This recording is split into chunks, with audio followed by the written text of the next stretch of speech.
वो व्यक्ति माया में ही रह जाता है तो स्वामी तक नहीं पहुंच पाता। इस माया से निकलना, अगर निकलना है तो राम और कृष्ण के चरण पकड़ने पड़ेंगे। और अगर बोले कि मन ही नहीं लगता हो बेटा तो क्या करें, भगवान में मन नहीं लगता तो क्या करें? तो बोले अगर मन नहीं लगता है तो एक काम कर ले, पूजा में मंदिर में कहीं जाने में मन नहीं लगता तो आज कहने लगे उत्तिष्ठो उत्तिष्ठ गोविंद उत्तिष्ठ गरुड़ध्वजा उत्तिष्ठ कमलाकांत त्रिलोक्य मंगलम गुरु।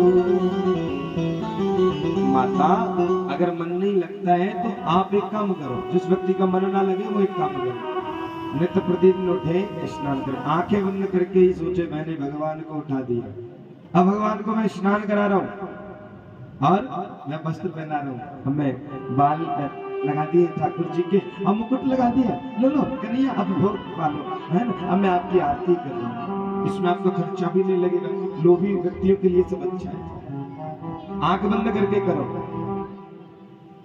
मगर इससे होगा क्या? वैसे मन की पूजा भगवान की नहीं करनी चाहिए, दोष होता है, क्योंकि वो तो स्वयं हर जगह है, मगर ये उन लोगों के लिए जो बिल्कुल ही भगवान से प्रेम नहीं करते, खर्चा भी नहीं करना चाहते, एक रुपया ना, तो आंख बंद करके अपने घर पे नित्य प्रतिदिन आंखों से ही नहलाए, गंगा स्नान कराए, दूध में नहलाए, अभिषेक कराए। ऐसे भगत जी थे, संत जी के पास गए, बोले बाबा, बोले हाँ हमारा पूजा में मन नहीं लगता, तो और बाबा ने यही बता दिया कि जाओ मन से करो।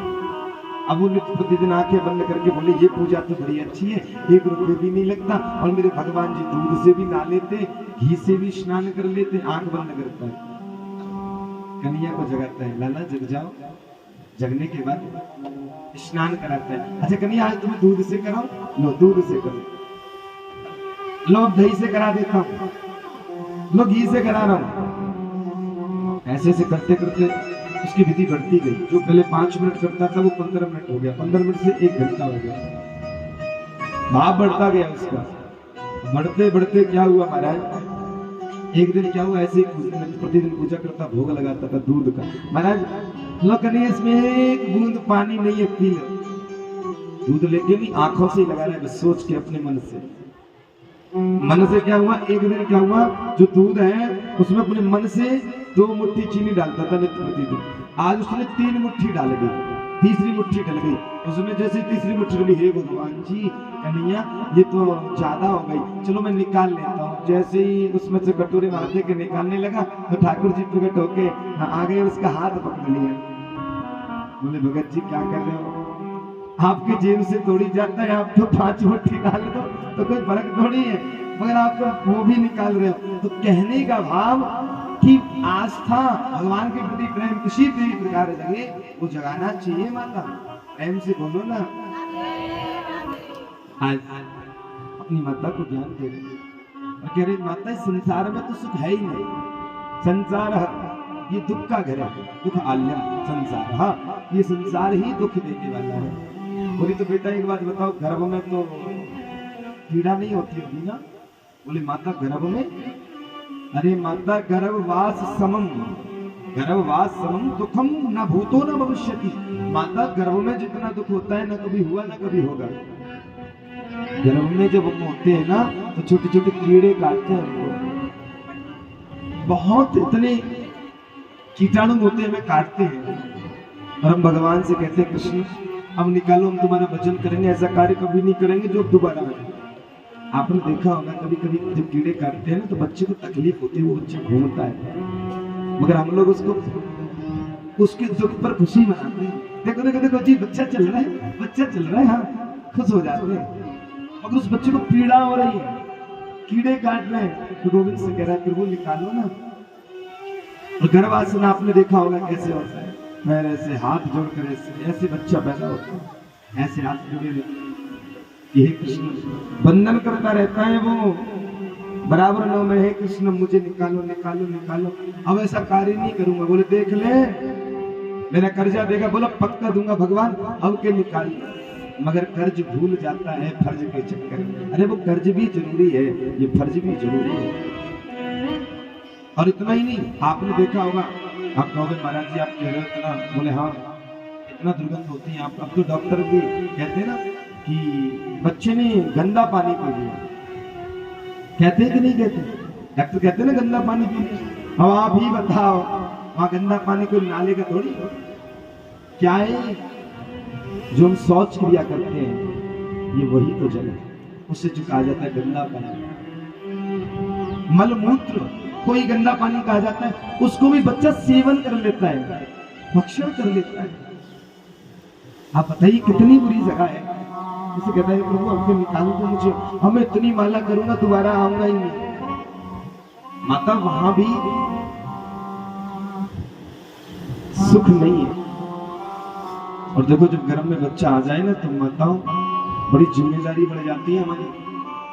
3 महीने का अगर बच्चा हो जाए तो आप मान लीजिएगा आप उस दिन से कोई भी अश्लील चीजें ना देखें, किसी को गाली गलौज ना करें, कहीं पे भी ऐसी जगह खड़े ना हो, क्योंकि जो आप कर रहे हैं उसका असर आपके बच्चे पे आएगा।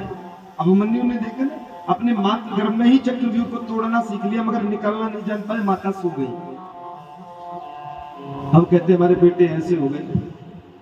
आप देखो मूवी देखोगे ना दुष्यम वाली, तो बच्चा बाहर आके फिर दुष्यम तो करेगा कि नहीं? आप देखो ना,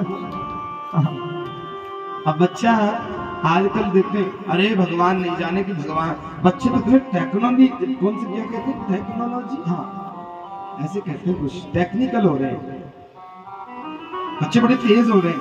मगर आपने किया क्या, बच्चे आते ही मोबाइल चलाने लग जाते हैं। 2 साल का पासवर्ड जानते हैं, यूट्यूब गूगल सब खोल लेते हैं, इंस्टाग्राम 4-4, 5-5 साल के बच्चे चला रहे हैं। क्योंकि उनकी माओ ने भी, जब बच्चा पेट में था तो इंस्टाग्राम है ना, हाँ, और वो रील बनाना नहीं छोड़ा, उसको चलाना नहीं छोड़ा, तो बच्चे पे तो असर आएगा ना, आएगा। लिख लीजिएगा, सुनिश्चित है। आपने मोबाइल चलाना नहीं छोड़ा, मोबाइल लेके पड़े हैं, बच्चा जैसे 2-3 साल से करने लग जाए, हाँ जानने से पक्का है। तो इसलिए उस समय गीता, भागवत, रामायण कथा सुननी चाहिए ताकि हमारा बच्चा संस्कारी हो। प्रेम से बोलो। आज माता ने ये ज्ञान देवती ने श्रवण किया है तो गदगद हो गई। आज भक्ति की 10वीं सीढ़ी पे जैसे ही पहुंची, उनकी वो परिस्थिति बन गई कि उनका संपूर्ण शरीर पानी बनकर बहने लगा और संसिद्धा नाम की नदी से जानी जाती है आज भी। और कपिल देव जी गंगा सागर क्षेत्र में चले गए, जो मकर संक्रांति वाले दिन हम लोग जाते हैं। बोलो कपिल देव भगवान की, श्री ठाकुर जी महाराज की। विभूति का वंश आगे नहीं चला है, मगर शंभु मनु की जो 3 पुत्रियां हैं, राजा परीक्षित कह रहे हैं महाराज आगे उनका क्या हुआ। बोले प्रसूति का जो है वो दक्ष प्रजापति के साथ जाएंगे। आकृति का विवाह रुचि प्रजापति के साथ हुआ, जहां से यज्ञ भगवान का प्रादुर्भाव हुआ। और यज्ञ भगवान की पत्नी कौन है, दक्षिणा। बहुत से लोग कहते हैं महाराज जी पंडित जी बगैर पूजा बगैर दक्षिणा के तो पूजा ही नहीं कराते। पंडित ने तो अपना धंधा बना लिया, लुटेरे हो गए। अरे राम राम राम। इस कली काल में एक ब्राह्मणी तो ऐसा है जो मांग कर खाना चाहता है, चोरी तो नहीं कर रहा है ना, आपकी जेब से लूट तो नहीं रहा है ना। अरे कह के तो आपसे ले रहा है, आप दो न दो, वो आपकी इच्छा है, तो जबरदस्ती नहीं करता। वो करने को तो वो चोर भी तो बन सकते हैं। मगर ब्राह्मण ने अभी भी चला हुआ है कृष्ण भरोसे। मगर महाराज आजकल लोगों को ना ब्राह्मणों को कहने में कुछ शर्म नहीं आती। हालांकि मानता हूं कि कुछ लोगों ने ऐसा भी, जो कि ब्रह्म जनातीतर ब्राह्मण, जो ब्रह्म की चर्चा करे वो ब्राह्मण, मगर आजकल बगले भी हंस बन जाते हैं। कुछ बगले होते हैं ना वो हंस बनते हैं। मगर बगला कितना भी अच्छा हो, मोती थोड़ी खाएगा, खाएगा तो कीड़ा ही ना। भाई हीरा मोती को हंस ही खाएगा, मगर उन बगलों ने हंसों की जो छवि है वो खराब कर दी। मगर कुछ भी है, मगर उसका भेष अगर ब्राह्मण का है तो आपको ब्राह्मण ही देखना चाहिए। क्योंकि ब्रह्म जनाति इतर ब्राह्मणा, क्योंकि ब्राह्मण के स्वरूप में भी भगवान वास करते हैं। मगर आजकल कैसा हो रहा है, कहते हैं अरे महाराज अगर उनके तो अरे वो लुटेरे आ गए, हाँ ऐसे लूट लिए वैसे लूट लिए, इनका तो पेट ही नहीं भरता। अरे महाराज मैं गोवा में गया था, चलिए आज तो कथा का कार्य गुरुदेव की कृपा से करने लगा। अब कुछ भी कहो या हम अब तो नहीं है, मगर उस समय अब नहीं करते हैं, न करना चाहते हैं। ऐसा नहीं है, महाराज श्री जो कथा कर रहे हैं कि गुरु जी ने कथा श्रवण कराई, पानी में कराई और लोगों में जन जन प्रचार के लिए भेजा। मगर उससे पहले हम डिग्री अपने पास 7 लाख रुपए खर्चा किया माता पिता जी ने, मेरा बेटा जूस जी बन भी गए। और क्या कहें आपको, ये चंदन भैया जो पीछे बैठे हैं जानते हैं, नेपाल का कार्यभार यही संभालते थे। नेपाल से जो बॉर्डर क्रॉस करना होता था इन्हीं के पास कॉल करते थे, भैया चले आओ, ठीक है। जान लेना इनके पास में भी 10-20 कॉन्टैक्ट नंबर रखे होंगे महाराज जी के विमानों को। लखनऊ में गोमती नगर, शायद आपने नहीं श्रवण किया, अच्छे से भी पूछोगे। और आज से 4 वर्ष पहले वहाँ कोई भी अधिकारी किसी भी वर्ग का रहा हो तो नाम से, कृष्णा के नाम से सब जानते हैं, कृष्णा पंडित जी एस्ट्रोलॉजी। फिर वो कार्य छोड़ दिया। ऐसा नहीं पैसा नहीं कमाया भैया, दवा के कमाया, हचा के कमाया। अब ये कहो कि आज महाराज जी सब कुछ, अब क्या कहें अपने मुख से, सब कुछ होने के बावजूद हमारे पास कुछ नहीं था उस समय। पैसा तो बहुत था, सुकून नहीं था, शांति नहीं थी, मगर आज कृष्ण भक्ति है, इसके द्वारा जीवन यापन करते हैं। क्योंकि जिस रास्ते पर बोल ना सही जाए तो भक्ति प्रबल हो ही नहीं सकती। इसमें हम जाते हैं, माता जी कथा करनी है कि ठाकुर जी के भरोसे करानी है, ठाकुर जी के भरोसे लुटेरे आगे धंधो बना रखो है। हाँ, पहला शब्द ये घर से निकलते तो एक शब्द हमें मुफ्त में मिलता है, ब्राह्मणों को आज लुटेरा कहा जाता है, लुटेरा। और जो लुटेरा लूट के चला जाए तो उसे लुटेरा नहीं कह सकते, रोग पटक के चढ़ने लग जाते हैं उन लोगों पे। पहले तो हम घर से जब निकलते तो एक लुटेरा शब्द हमें झोली फैला के मिलता है, उसे स्वीकार करते हैं, जी हाँ ठीक है भगवान का प्रचार कर रहे हैं। अब एक सही बताया आपको, जब एस्ट्रोलॉजर थे कार्यालय चलाते थे, 21 रुपए नहीं 3100 या 5100 की फीस थी हमारी कुंडली देखने की। 4 पंडित काम भी करते थे ठाकुर जी की कृपा से। और खूब ये कहो खूब लूट रहे थे, मगर उन जब तक लोग मिले उन्होंने किसी ने लुटेरा नहीं कहा, क्योंकि लुटेरे को कोई लुटेरा कहता ही नहीं है, ये आप याद रखिएगा। पंडित जी देख लो ना, मेरे घर में परेशानी है, बच्चा देखो इतना परेशान है, देखना कौन सा घर खराब है, पंडित जी कुछ करो, 80,000 खर्चा पड़ेगा इसमें, तुझे ये कराना ऐसे ऐसे करना, कुछ कम करो, गरीब है। अच्छा कोई बात नहीं, 10,000 कम दे देंगे। अरे हमारा खर्चा ही 40,000 का है, तुम कितना भी कम दोगे, क्या दोगे। मगर यहाँ 1.5 लाख का खर्चा लेके चलते हैं, 8 लोग हैं, कोई भी 11,000 से 10,000 रुपये से कम कोई आता है क्या, मजदूर नहीं आता। मगर फिर भी लोग हमें क्या कहते हैं, अरे एक तो ये है, फिर भी किसी से कहते नहीं कि आप दीजिए। मेरा कहने का मूल उद्देश्य है, अगर आप अच्छा ना बोल पाओ तो लोगों से बुरा भी मत बोलो। अरे वो कर रहे मत दीजिए ना, अगर उनके अंदर भक्ति नहीं होगी दोबारा नहीं आएंगे तुम्हारे नगर में। अगर वो लुटेरे होंगे तो नहीं लूट के नहीं जा पाएंगे, तुम दो मत ना उन्हें कुछ भी। अगर वो तुमसे कहें, तुम्हारे पैर कहें तो अरे मैया दे दे, अरे मैया मर जाएंगे, तब तो गलती है ब्राह्मण की। ये कथा तो हम नहीं करते, हम तो कहते हैं ठाकुर से पूरा भी कराता है। एक बार हमें तुम्हें आपकी ही सच्ची घटना बता दो, कहते ना दक्षिणा की मांगते, जो विवाह होता है ना, विवाह 2 लाख का टेंट करते हैं महाराज जी, 2 लाख बढ़िया टेंट होना चाहिए, डेकोरेशन ऐसी होनी चाहिए, अरे वो दुल्हन दूल्हा तो अच्छे लगने चाहिए। हाँ एक ही दिन आता है, बार-बार थोड़ी आता है, अच्छी व्यवस्था करो, धुआंधार चला। तो आज डीजे ओ बड़ा महंगा महाराज, भोजन व्यवस्था वेटर सब ओके एकदम, 10 लाख 15 लाख 20 लाख विवाह में खर्चा करते हैं।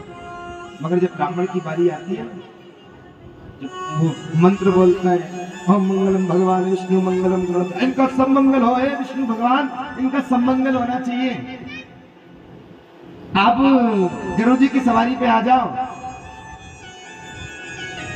और ऐसी ध्वजा के साथ आना कि यजमान का कोई कार्य गलत ना हो जाए। क्योंकि देखो ना, मुझे कहेंगे मुझसे आप सब सवारी से, हे गजाननम भूतगणाधिपति सेवतम, हे गणेश भगवान पधारो। और सब काम मंगल में होना चाहिए इनका। अच्छे अच्छे मंत्र बोले। तो जब दक्षिणा की बारी है, पंडित जी ने कहा अब देखो विवाह करा दिए 11,000 या 51 हे पंडित जी तुम्हारा तो मुंह फट रहा है बिल्कुल है। 11,000 क्या क्या कर दिया तुमने 11,000 जैसा? अरे 2 घंटे में 11,000 भैया, तुमसे बढ़िया कमाई तो किसी की नहीं है। हमारे पास में तो 2100 रुपए लेना तो लीजिए, नहीं तो कोई बात नहीं है। वो कहता है देखो जी मैं, क्योंकि वो जानता है कि विवाह बार बार नहीं आने जजमानों के, कभी आ गए वही कमान और उसी से उसका परिवार पलता है। मगर 2100 रुपए में, अरे महाराज बेटी वाला बेटे वाले को छोड़ो, एक हो जाते हैं दोनों। अरे बहुत है पंडित जी, धर लो। उतना ही नहीं, उनके जो दामाद होते हैं ना कभी ना बने, वो भी। पिताजी आप मुझे फिर उसको समझाएंगे पंडित को, देखो इनका स्वभाव थोड़ा सा ऐसा तुम रख लो, नहीं तो ये भी नहीं मिलेगा। चलो मैं बढ़वा देता हूँ। अच्छा एक काम करो मैडम, 500 रुपये और बढ़ा दीजिए, बढ़ा दीजिए। पंडित जी कहते हैं क्या कर रहे हो आप? वो महाराज फूफा जीजा भूआ उसके लिए सब एक हो जाते हैं, सब डिस्काउंट करने लग जाते हैं ब्राह्मण को। जैसे तैसे जब 51 से मांगेगा ना, जैसे तैसे 3100 देंगे और फिर कहेंगे धर लो, नहीं तो ये भी नहीं मिलेगा। हमारी तरह के पंडित को ये भी मैंने शब्द सुने तब कह रहा हूं। मैंने कभी विवाह कर्म नहीं कराया, मगर मेरे मित्रों ने कराया है, मैं गया हूं उनके साथ। तो मेरा महाराज हृदय फट गया कि जो आपके मंगल की कामना कर रहे हैं और आप उससे ही दुखी करोगे तो आपका मंगल कैसे होगा? 2 महीने बाद पता चलता है बन नहीं रही है बेटी, नहीं बन रही मम्मी। अच्छा वो फोन कर रहे ये अच्छे नहीं है हमारे, घबरा मत। फिर ठाकुर जी देख लो ना पंडित जी, कोई पूजा ऐसी हो ना जो वो एक हो जाए। बड़ी अब इसी तरह से शादी में कर्जे पैसा लगाया। मैं तो पंडित जी की फिर भी दया कर जाते कि छोटा मोटा करा लीजिए, कोई हम जैसा पंडित नहीं है तो सीधा कहते 2.5 लाख रुपए खर्चा है, कराओ कराओ नहीं तो जाओ। ऐसे लोगों से तो कहना चाहिए जो पंडितों के लिए, अरे महाराज मत बुलाओ ना पंडित को, किसने कहा है तुमसे पंडित को बुलाओ? अगर पंडित को घर पे बुलाओ तो अच्छे से दक्षिणा दो, प्रसन्न करो। अरे ये मान लो कि हमने एक व्यक्ति विवाह में या कोई व्यक्ति खर्चा ज्यादा कर दिया, और ये याद रखना जिसके विवाह से ब्राह्मण खुश होकर जाता है उसके सदैव वंश बसते हैं, गांव बस जाते हैं। क्योंकि वो जब भगवान किसी के घर से खुश होकर जाता है तो वो आशीर्वाद हृदय से देता है, हाथों से कुछ नहीं होता। महाराज प्रेम से बोलो। इसीलिए भगवान के कार्य में दक्षिणा देना अनिवार्य होता है, वैसा देना अनिवार्य होता है। आज उनका वंश आगे नहीं चला क्योंकि दक्षिणा जो है भगवान की पत्नी है, और किसी भी पति से अपने पति को दूर करोगे, पत्नी से पति को, पति से पत्नी को दूर करोगे तो पीड़ा तो होगी। बस यही चाहिए। एक बार और बोलो, प्रेम से बोलो। आज भगवान कहने लगे सुदेव जी महाराज राजा परीक्षित से कि परीक्षित प्रसूति का विवाह दक्ष प्रजापति के साथ में हुआ, जिनसे सती माता का प्रादुर्भाव हुआ और जिनका विवाह भूत बावन भोलेनाथ के साथ हुआ। भूत बावन भोलेनाथ से दक्ष प्रजापति द्वेष मानते हैं, यज्ञ कराया उन्होंने, निमंत्रण नहीं दिया महाराज। जब निमंत्रण नहीं दिया वह सती गई है, अपमान हुआ, उन्होंने शरीर को अपने को जला के वही भस्म कर दिया।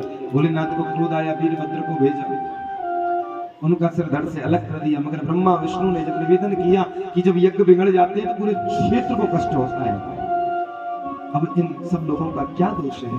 तो आज भोलेनाथ ने उनके बकरे का सर लगा के यज्ञ को पूर्ण किया है।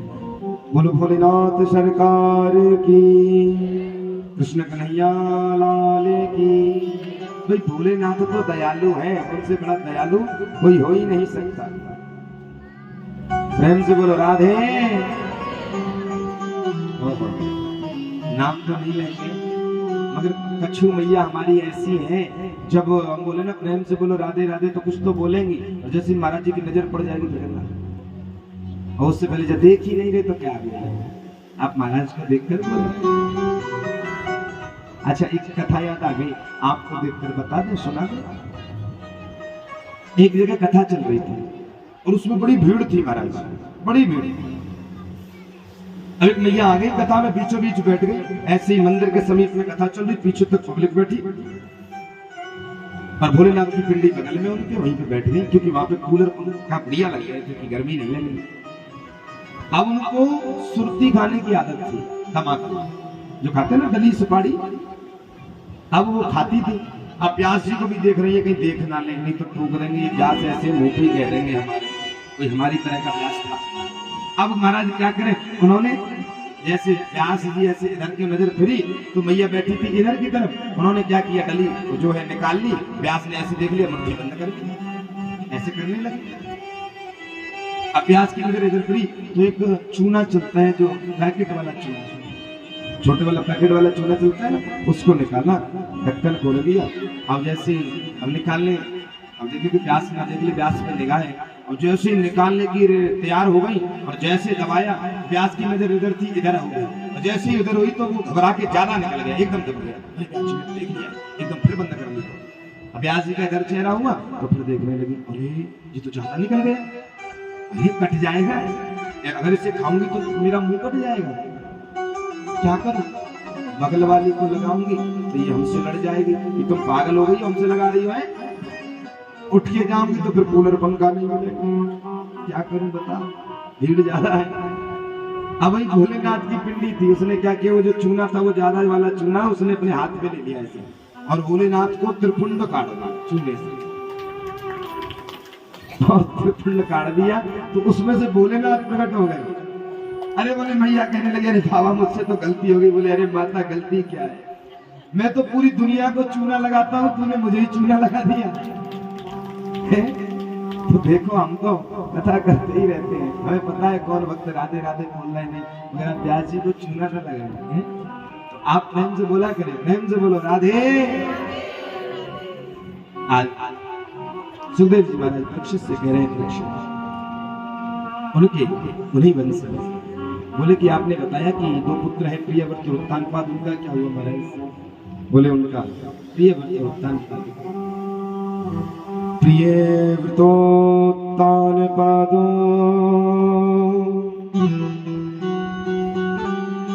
सतरूपापते सुतो वसुदेवस्य कल्याण रक्षा जगतः स्थितो। उत्तानपाद महाराज के 2 पत्नियां हैं, सुरुचि और सुनीति। अब जो सुनीति है वो बड़ी रानी है, छोटी रानी से बड़ा प्रेम है, तो आज बड़ी रानी को उन्होंने परित्याग कर दिया है, जंगलों में रहती है, वहीं खंडर सा महल देते हैं, क्योंकि जो छोटी है ना उनके प्रति आकर्षित है, वो थोड़ा सा जो कहते हैं ना चटक मटक वाली, तो लोग आकर्षित हो ही जाए चटक मटक वाली है। और बड़ी जो रानी है वो बड़ी सीधी है, सज्जन है, क्योंकि वो निकली कैसे, जो छोटी वाली है ना वो बोल दी अगर ये रहेगी तो हम नहीं रहेंगे, तो राजा ने उनका परित्याग कर दिया, आकर्षित थे उनसे, छोटी वाली से। तो एक महलों में महल दे दिया वनों में, अब जब वो महल दे दिया ना वनों में महाराज, तो देखो जब वो अच्छा व्यक्ति दूर चला जाता है ना, जब पास रहता है ना महाराज, तो उसकी अच्छाई का पता नहीं रहता कि वो हमारे लिए कितना अच्छा था, कितना बुरा था। मगर जब अच्छा व्यक्ति हमसे दूर जाता है तो उसकी स्मृति आती है, उसकी याद आती है, और ये कुछ समय गुजरने के बाद पता चलता है। जब तक वो पास रहता है तो उससे जो सीधा होता है ना, उससे कुछ भी कहते रहते, वो सहन करता रहता है, आप कुछ भी करते हो, उदंड भी करते हो, वो सहन करता है। मगर जब वो चला जाता है तो फिर एक दिन बैठ के सोचना पड़ता है, रोना पड़ता है कि देखो वो बहुत अच्छा है, जब तक वो रहे मैंने कैसे कैसे सब उनसे कहे। आज राजा को रस उनकी याद आ रही है कि रानी मैंने इस रूप में, इस काम में मैंने तुझे भुला दिया, आज स्मृति हो रही है, आज याद आ रही है।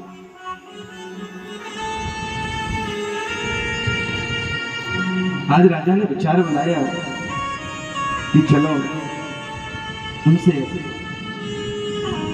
मिला जाए। तो आज उनका एक महामंत्री था, उसे कहा महामंत्री। बोले जी महाराज कहिए। उनका महामंत्री नाम था, बड़ा सुंदर नाम था, मगर अभी लेंगे नहीं। तो महामंत्री का बड़े सुंदर नाम, और आज उनके साथ कहा कि चलो शिकार करने चल रहे। बोले चलो महाराज। और शिकार करने गए उत्तानपाद जी। उत्तानपाद आज शिकार करने जैसे ही गए तो सामने ना सिंह आ जाते हैं, तीर मारते हैं ना, तो वो उल्टा मार देते हैं। सिंह जाए तीर वहां मार रहे। महामंत्री ने सोचा ये बात क्या है। तो आज वो सोचने लगे। महामंत्री ने पूछा महाराज आप क्या कर रहे हैं, शिकार आपके सामने है, आप मारते क्यों नहीं हो, शिकार क्यों नहीं करते हो। बोले आप महामंत्री अभी भी नहीं समझे। बोले अच्छा प्रभु, आप जानबूझकर शिकार छोड़ रहे, क्योंकि राजाओं का नियम होता था जब तक शिकार ना करे तब तक महल नहीं जाते थे लौट कर। तो वो समझ गए कि राजा आज बड़ी रानी से मिलना चाहते हैं। तो आज जब शाम होने को आई, महामंत्री से कहा महामंत्री जाके कहो ना कि आज तुम्हारे राजा आ रहे हैं। तो आज उनसे जाकर कहा, वो महलों में अकेली रहती है, और जब उन्हें बताया कि तुमसे मिलने के लिए आज महाराज आने वाले, सामने को मानो की बावली हो गई। आज उनको 7 वर्ष हो गए दूर हुए, और आज तो मानो पागल हो गई। और जैसे ही राजा आ रहा है, थाली वाली तैयार की, दीपक तैयार किए, और जैसे ही शाम हुई और दरवाजा खोला तो आज दौड़ कर आई और आज कहने लगे तुम आए तो आया मुझे याद, तुम आए तो आया मुझे याद, गली में आज चाँद निकला। तुम आए तो आया मुझे याद, गली में आज चाँद निकला। तुम आए तो आया मुझे याद, गली में आज चाँद निकला। कितने दिनों के बाद गली में आज चाँद निकला। जाने कितने दिनों के बाद गली में आज चाँद निकला। जाने कितने दिनों के बाद गली में आज चाँद निकला। गली में आज चाँद निकला।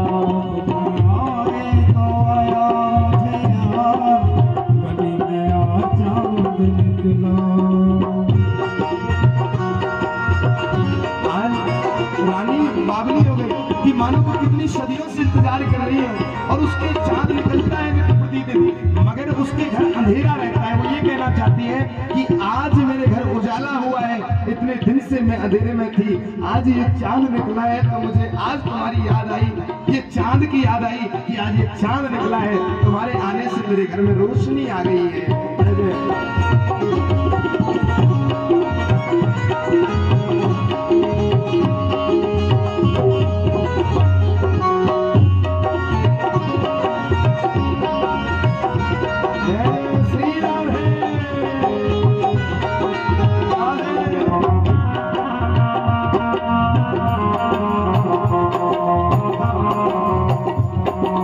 आज की रात जो मैं सो जाती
अब मैं सोने को तुमने तो प्रतिदिन सोती थी, ऐसा नहीं है, मगर आज जब तुम आ रहे हो, अगर मैं तुम्हारी उम्मीद अगर छोड़ देती कि तुम नहीं आओगे, अगर मैं ये उम्मीद छोड़ देती तो आज मुझे तुम नहीं मिलते, मगर मैंने उम्मीद नहीं छोड़ी कि एक न एक दिन तुम आओगे जरूर। और देखो ना मेरे चारों ओर आज उजाला हुआ है।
देखा वो प्राण है वो सब तुम में ही चले गए और मैं पुनः से ऐसे लग रहा है कि मेरे शरीर के अंदर कोई प्राण नहीं, कि मैं तुम्हें देखती ही रहूं और कुछ ना करूं। जय जय।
और जो व्यक्ति होता है तो काजल इसका बह जाता है, इसलिए मैंने काजल भी नहीं लगाया।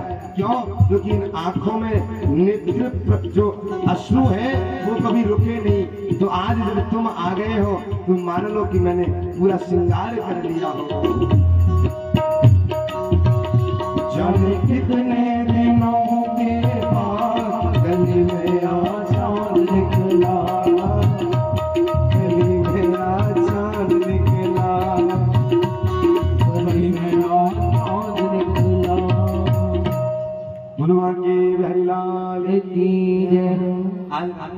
अपने हृदय की पीड़ा कही कि राजा आप आ गए, बड़ी कृपा की। लोग तो ताना देते थे, तुम्हारे दूर जाने से मुझे पता चला, मुझे पता है कि मैंने आपका कितना इंतजार किया है, मुझे विश्वास था एक दिन तुम आओगे। तो प्यारे आज राजा रात्रि भर पानी का कब निकल गया पता ही नहीं चला। आज राजा ने शयन किया, सुबह हुआ तो फिर उसे पता चला कि ये घर तो मेरा फिर से खाली होने वाला है। अभी तो मकान बनने वाला है, अभी तक तो ये गृह था, घर था। घर वही होता है जिसमें स्त्री पुरुष का वास रहे, और मकान वो होता है जिसमें ईंट पत्थर गारे से बना रहे। तो उसे एहसास होने लगा ये तो मकान फिर से मकान बनने वाला है। तो आज राजा से कहने लगी, राजा मेरा आपसे प्रश्न है। बोले क्या?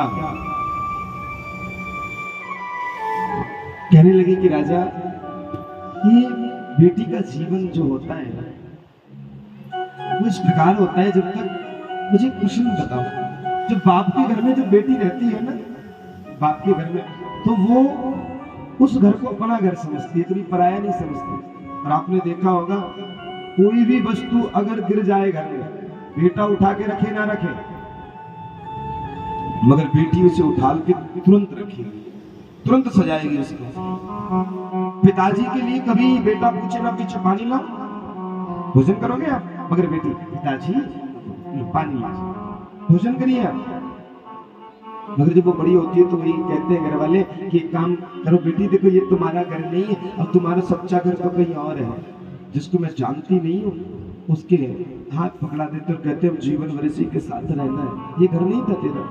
पहले तो बेटी वहां टूट जाती है, उसे जब ये पता एहसास होता है मेरा घर है ही नहीं, जब वहां जाती है कहते हैं वहीं पे रहना और अर्थी से निकलना वहां से, हाँ इधर मत आना। और वो बेटी चली जाती है, बेटी जाकर के अब वहां पे समय लगता है, नंद को बहन बनाने में समय लगता है महाराज, सास को मां बनाने में बड़ा समय लगता है, ससुर को पिता बनाने में बड़ा समय लगता है, देवर को भाई बनाने में बड़ा समय लगता है। जब वो सबको अपना बना लेती है तब उसका पति उसे हृदय से स्वीकार करता है कि अब तुम मेरी पत्नी योग्य हो, ये लो चाबी, ये रखो पैसा। आते ही कोई चार्ज नहीं दे देता, बहुत ले बाद में मिलता है जब विश्वास हो जाता है। मगर आज तो कलिकाल है, विश्वास हो ना हो जबरदस्ती ले लेंगे। मगर कलिकाल की बात एक अलग है महाराज, और ऐसा नहीं कि कलिकाल में भी ऐसी स्त्रियां हैं कि जो आज भी विश्वास जमा के राज करती हैं, ऐसी बहनें हैं हमारी। अगर ऐसा नहीं होगा ये पृथ्वी नहीं चल पाएगी। तो वो स्त्री जब वो पति से अधिकार देता है, पति के लिए सब कुछ उसने छोड़ दिया, मगर राजा उसका पति भी उसे छोड़ दे, फिर वो कहां जाए? उसके पिता ने तो मना किया है।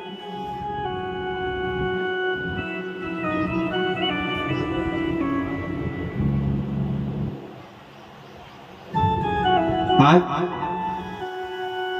राजा से कह रही है कि राजा वो बेटी कहाँ जाए, मुझे बता दो आप। तो आज वो कहते हैं कि देखो, वो कुछ नहीं कहते महाराज, चुपचाप चले आते हैं, मगर उन्हें कहना चाहिए जिसका कोई नहीं होता उसका एक होता है। कौन होता है? कृष्ण होता है, कन्हैया होता है हमारा। जब सबको हमें जब सब कोई ठुकरा दे, कोई हमें माने ना, तो महाराज फिर हमें केवल कृष्ण भक्ति राधा भक्ति में लग जाना चाहिए। प्रेम से बोलो। वहीं से ध्रुव उत्पन्न हुए हैं, छोटी वाली रानी से उत्तम उत्पन्न हुए हैं। ध्रुव जी महाराज आज 5 वर्ष के हैं, पिताजी की गोद में बैठने के लिए गए। एकदा सुरुचे पुत्र मकमारो लालयन उत्तम नारो रोचंतम ध्रुवम राजा व्यंदता। एक बार ध्रुव के मन में आया कि चलो माता का प्यार तुरंत प्रतिदिन पाते हैं, 5 वर्ष के हो गए। पिता की गोद में बैठे, गोद में बैठने जैसे ही गए तो आज छोटी वाली जो रानी उन्होंने हाथ पकड़ के झटक दिया। क्या कर रहे हैं? अरे इस पे बैठना है तो जाओ नारायण का भजन करो, जब नारायण प्रसन्न हो जाए तब इसमें आप बैठ सकते हो, नहीं तो नुन्यम वेद भगवान यस दुर्लभ अर्थ मनोरथा, नहीं तो ये तुम्हारे लिए मनोरथ लिखा नहीं है, दुर्लभ है। नारायण अगर कृपा करे तो ये हो सकता है। आज ध्रुव जी वन की तरफ निकल गए और आज जैसे वन की तरफ निकल गए तो आज रास्ते में नारद जी मिले। आज नारद जी को गुरु बनाया, द्वादश मंत्र ग्रहण किया, क्योंकि जानते हैं बगैर गुरु के गोविंद नहीं मिलता। जिन्होंने भी गुरु नहीं बनाया वो बना लेना चाहिए, जो भी आपको अच्छा लगे, क्योंकि गुरु से क्या भजन बढ़ जाता है। तो आज गुरु मंत्र ले लिया और गुरु मंत्र लेने के बाद गए भाई तप करने बैठ गए। 6 महीने तक तप किया, अपनी श्वासों को रोक दिया, पैर पे खड़े हो गए और आज नारायण भगवान ने आपके दर्शन किया है। बोलो भक्त वत्सल भगवान की। ध्रुव ने काफी समय राज्य कार्य किया, उत्तम की मृत्यु यक्षों के द्वारा हुई और आज ध्रुव जी मृत्यु पर विजय पाकर मृत्यु के सर पर पैर रखकर सह शरीर आज वैकुंठ धाम को गए हैं और ध्रुव तारे के नाम से आज भी जाने जाते हैं। बोलो भक्त वत्सल भगवान की, श्री ठाकुर जी महाराज की जय हो। राधे राधे, प्रेम से बोलो। तो आज उन्हीं के दिन समय प्रथम अंतर ध्यान हवीर ध्यान के पुत्र प्राचीन वरी जो कि धर्म के विरुद्ध जिन्होंने आचरण किया, धर्म के विरुद्ध यज्ञ कराते हैं, यज्ञों में बलियां दे देते हैं, मगर आज नारद जी आए, उन्हें बताया, सुंदर शिक्षा दी, सुंदर प्रवचन दिए, समझाया कि किसी को दुख देने से हमें कभी सुख नहीं मिल सकता। जो लोग मांसाहार करते हैं ना उनसे कहना है, अच्छा एक बात बताइए, अगर तुम में कोई सुई चुबा दे, अभी तुम बैठे हो और पीछे से आके कोई सुई चुबा दे, कितना मजा आवे बोलो। एकदम लड़ जाओगे, पागल हो गए, क्या कर रहे हो? लगता है तुम्हारे अंदर दिमाग नहीं है, मगर उन पे तुम लोग अपने मुख के स्वाद के लिए भाला चलवा रहे हैं।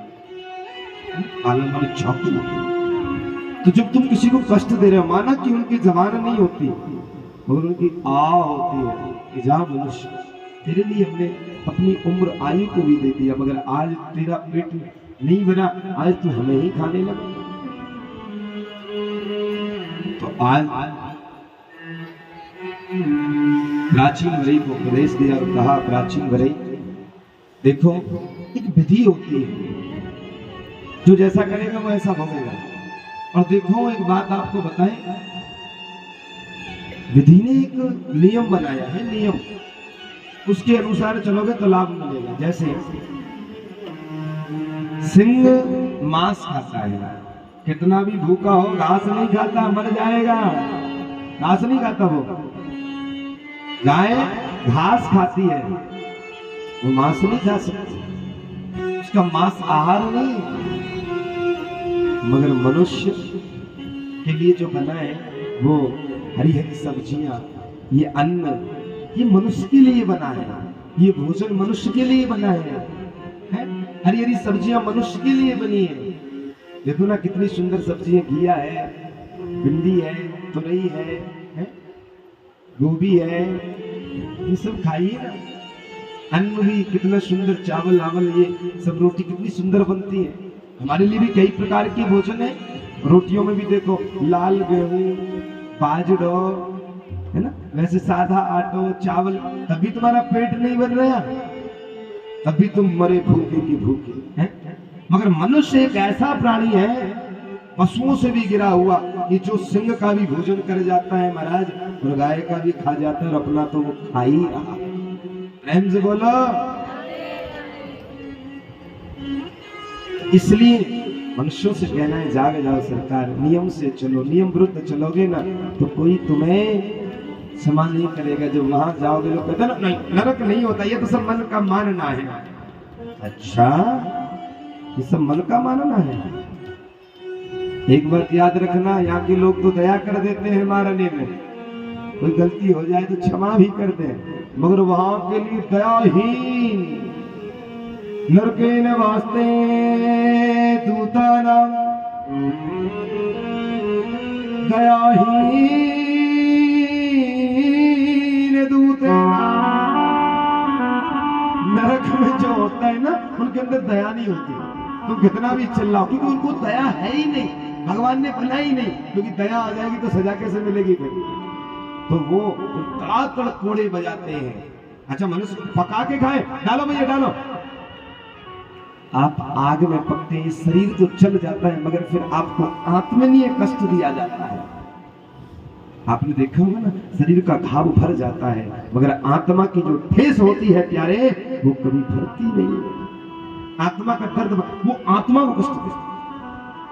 वहां पर आपको ऐसे लगेगा मुझे कष्ट मिल रहा है, आपको गरम गरम कढ़ी में तलाएंगे, जैसे तला हुआ सामान आपने खाया, जैसा कृत किया है। अगर किसी से पर स्त्री आपने अगर गमन किया ना महाराज, तो आपको अवश्य सजा मिलेगी, ये आप याद रखिए महाराज। ऐसे ऐसे ना त्रिशूल लिखा है, पढ़िए पूरा,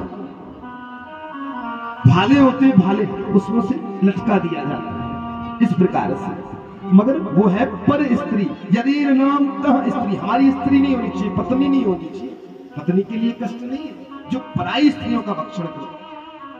महाराज ऐसे ऐसे लोहे के कीलों पे टांग दिया जाता है, उसके पूरे शरीर में। और इतना ही नहीं, जो धन खा लेते हैं ना, पराया धन, ये खा लो बेईमानी का, धन लो क्या जाएगा, रखो 20,000 की गड्डी धन लो चुप। अरे महाराज क्या बताएं,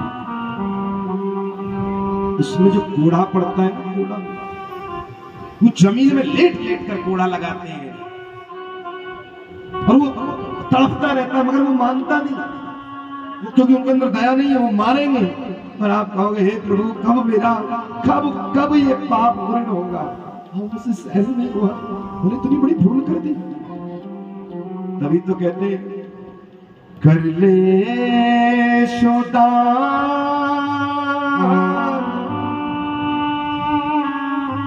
भज ले तू राम,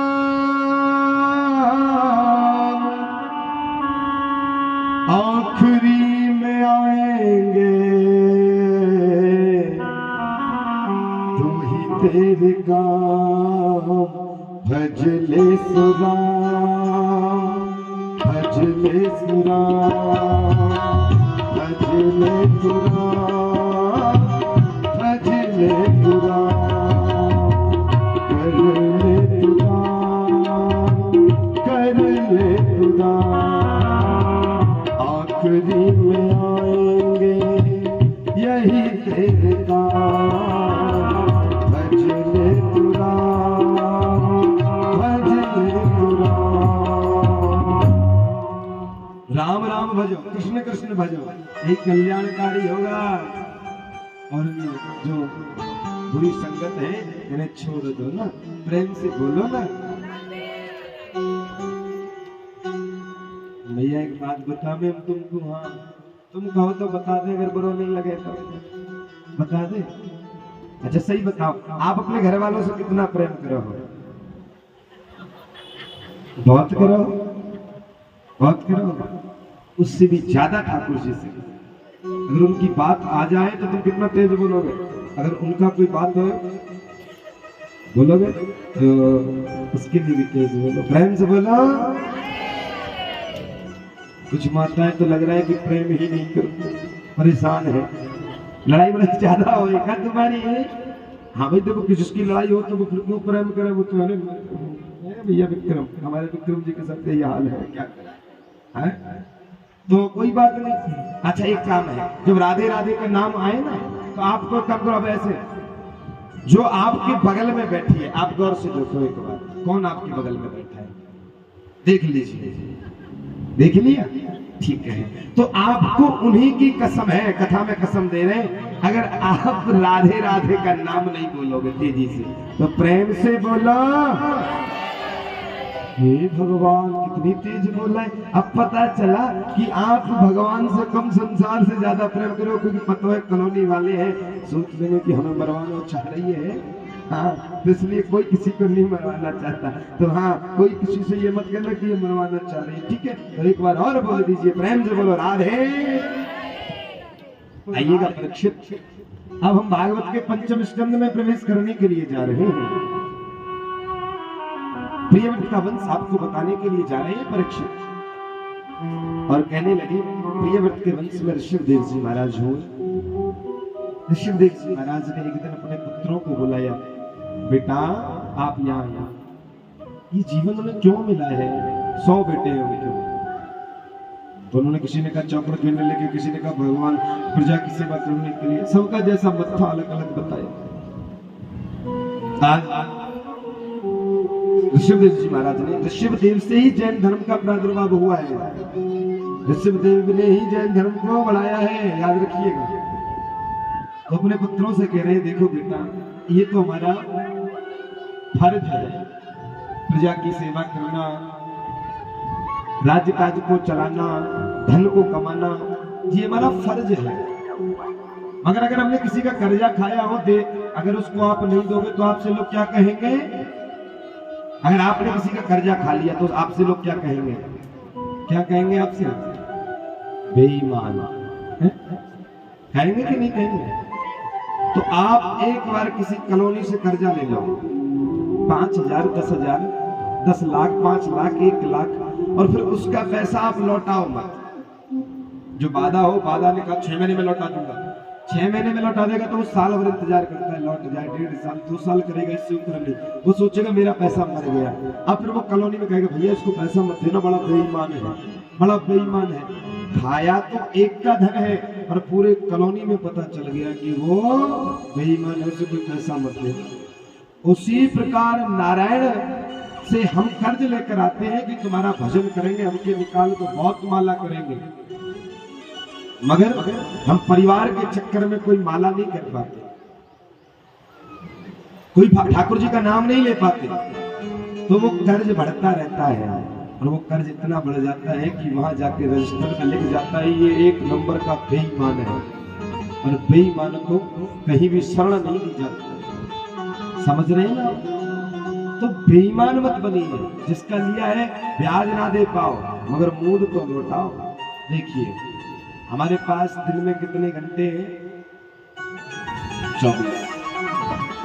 24 घंटे में आपको सोना कितने घंटा चाहिए बताइए आप? 4 घंटे, 6, 8। आज की जनरेशन बोल रही है 8 भी सही, हमें भी मालूम है आज की जनरेशन में, हम भी घबराओ मत, ठीक है। हमारे आचार नहीं है, विचार नहीं है, मगर हम तो जुड़े तो है ना आप जैसे लोगों से। तो आप 8 कह रहे हो, आप 8 ले लीजिए, आपका माना हमने। 8 घंटे में से 24 में से अगर 8 गया तो कितने बचे? बताओ, 24 में से 8 गया तो कितने बचे? 16। राजस्थानी में 16 कहते हैं, हमारे में 16 कहते हैं। हाँ, 16 बचे। तो 16 बचे, 8 घंटे सोने के लिए हो गए। सुबह के लिए 1 घंटा नहाने धोने फ्रेश होने के लिए 1 घंटा काफी, और 7 घंटे नाश्ता पानी के लिए आधा घंटा ले लीजिए। शाम को आप आए नाश्ता पानी के लिए और 1 आध घंटा, आज 1 घंटे और ले लीजिए, 8 घंटा हो। अब जिस परिवार के लिए नहीं 10 हो गए महाराज, 8 तो आपने उसके लिए लिए, तो 1 फ्रेश होने के लिए, 1 घंटा नाश्ता पानी करने के लिए है, नाश्ता है, पानी है, थोड़ा निकलना जुलना। ऑफिस जब व्यक्ति जाता है ना, जल्दी जाने वाला 5 मिनट में रेडी हो जाता है, भोजन पानी भी चलते चलते खा लेता है। मगर कोई नहीं, आप 2 घंटे लीजिए आराम से, 10 घंटे गए। अब परिवार के लिए जिन्होंने आपने जन्म लिया है भाई, उनका भी तो फर्ज निभाना पड़ेगा, जो वादा किया है वो तो निभाना पड़ेगा, है ना? निभाना पड़ेगा कि नहीं? जब वादा किया है तो निभाना पड़ेगा। उनसे कहा है कि हम तुम्हें कैसे भी करें, भूखे मरे जैसे भी रहे, मगर तुम्हें भूखे नहीं सोने देंगे, हम तुम्हारे लिए कमा के लाए हैं। तो उनके लिए कमाने के लिए क्या घंटे चाहिए? 4। 8, हाँ 8 घंटे ले लीजिए, क्योंकि 8 घंटे की ही ड्यूटी होती है। उससे ऊपर जो लगाता है वो ओवर टाइम होता है ना। और ओवर टाइम तो 3 दिन लगाओ, फिर क्या मतलब, शरीर बेकार हो जाएगा। तो मतलब ज्यादा ओवर टाइम भी लगाया करो। हाँ प्रेम से बोलो, क्योंकि देखो कंपनियों में तो काम चलता है लगातार हमारा 3 दिन 4 दिन है, मगर कमाने के लिए, परिवार चलाने के लिए 8 घंटा बहुत है हमारे लिए। 8 घंटे में हम अपने परिवार को खिला सकते हैं और उनकी जरूरतें पूरी कर सकते हैं। शौक नहीं, जरूरत पूरी हो सकती है, मगर किसी के आप शौक पूरे नहीं कर सकते संसार में, ये आप याद रखिएगा महाराज। तो 8 घंटे कमाने के लिए हो गए, कितना हुआ? 18 घंटे हो गए। 18 हो गए। अब किसके लिए समय चाहिए आपको? नहीं महाराज, अब बच्चों के लिए तो समय चाहिए ना। ठीक है, तो कोई बात नहीं, आप अपने बच्चे पत्नी के लिए 1 घंटा ले लीजिए। इतना ही दे पा रहे हैं सब, वो भी नहीं है। आज प्रतिदिन से नियम लगा लो कि वो भी नहीं निकल पाएगा, लोगों को समय नहीं है। अरे हम बड़े बिजी हैं, काम कर रहे हैं, हमें परेशान मत करो, खाना रोटी खाए सो। मगर फिर भी आप नित्य प्रतिदिन 1 घंटे जोड़ लीजिए। 19 गए। अब महाराज, अब किस में चाहिए बताओ? तुम ही बताओ, तुम जी रहे हो, किस में चाहिए? फोन में। हाँ, विशेषज्ञ वस्तु नाम, ये फोन जो है, हाँ अब ये फोन में ले जाए, कोई बात नहीं, क्योंकि ये फोन जो है ना, देखो आप अपने भाई को साथ रखो ना रखो, सास को रखो ना रखो, माँ को रखो ना रखो, पति को भी छोड़ सकती हो, मगर फोन नहीं छोड़ेंगे। पिट जाओ फोन जरूर चाहिए, चाहिए ना। आज तो ऐसे ही हाल पुरुषों का भी है, बच्चों का भी है। कुछ भी हो जाए, पिता रुष्ट हो जाए, माँ रुष्ट हो जाए, मगर फोन जरूर चलाएंगे, फोन जरूर चाहिए। फोन अगर छीन लिया तो लड़ाई। अरे उनका तो छोड़ो, 3-4 साल बच्चे को, अगर आजकल क्या जनरेशन चल रही है, क्यों नहीं जग रहे हो आप लोग? बच्चा जब भोजन करता है ना, उससे माता पिता फोन लगा के दे देते हैं, बेटा खा ले, कार्टून देख ले। उसको तुम कार्टून बना रहे हो, है अपने चक्कर में, तुम्हें वो परेशान ना करे, तुमने फोन दे दिया, अपना प्यार नहीं दिया, फोन दे दिया। शर्म करो, मर जाओ पानी में डूब के। जिस बच्चे को तुम 3 वर्ष का बच्चे को तुम फोन पकड़ा रहे